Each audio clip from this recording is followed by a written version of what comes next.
दोस्तों, जब हम छोटे थे तो हमें जब कोई हॉरर स्टोरी इन हिंदी सुनाता था तो 2 दिन तक हमें नींद नहीं आती थी।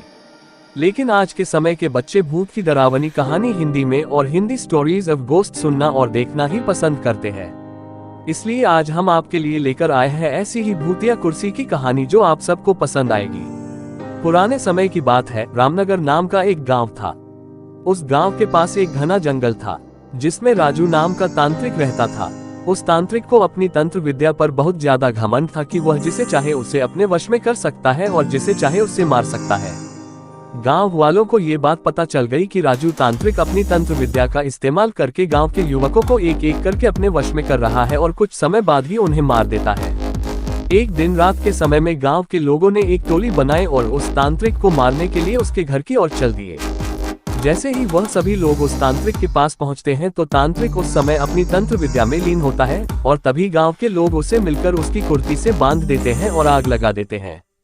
वह तांत्रिक वहां उसी कुर्सी पर तड़प तड़प के मर जाता है। गांव वाले सोचते हैं कि अब उन्हें इस तांत्रिक से हमेशा के लिए छुटकारा मिल गया।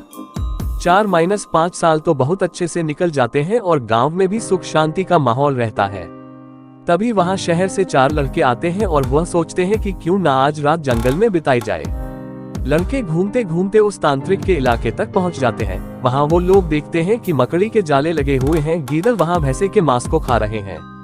उनमें से एक लड़के का पैर उस कुर्सी से टकराता है और वह देखता है कि यह कुर्सी में कुछ अजीब है।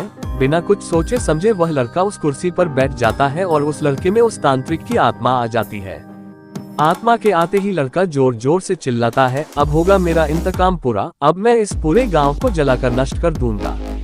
बाकी के 3 लड़के इस दृश्य को देखते हैं और वापस गांव की ओर भागते हैं और गांव के सरपंच को ये सारी बात बताते हैं।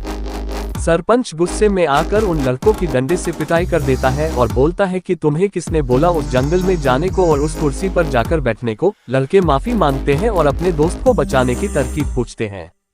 सरपंच बताता है कि अगर वह लड़का उस कुर्सी पर से उठ जाए और उस कुर्सी में तुम लोग किसी तरह से आग लगा दो तो शायद तुम्हारा दोस्त उस तांत्रिक की आत्मा के चंगुल से बाहर आ जाए। इतनी ही देर में वह लड़का तांत्रिक की कुर्सी के साथ उड़ता हुआ गांव में आ जाता है। तीनों लड़के तभी एक योजना बनाते हैं और उस व्यक्ति को ढूंढते हैं जिसने पहले तांत्रिक की कुर्सी में आग लगाई थी। तीनों लड़के उस आदमी से गुजारिश करते हैं कि वह कुछ समय के लिए तांत्रिक के सामने आ जाए। वह आदमी मान जाता है और तांत्रिक के सामने आकर खड़ा हो जाता है। जैसे ही तांत्रिक की आत्मा उस आदमी को देखती है, वह कुर्सी से उतर जाती है और मौका मिलते ही तीनों लड़के उस कुर्सी पर मिट्टी का तेल डालते हैं और आग लगा देते हैं, जिससे उनके दोस्त की जान बच जाती है और गांव के लोगों को भी उस तांत्रिक की आत्मा से छुटकारा मिल जाता है।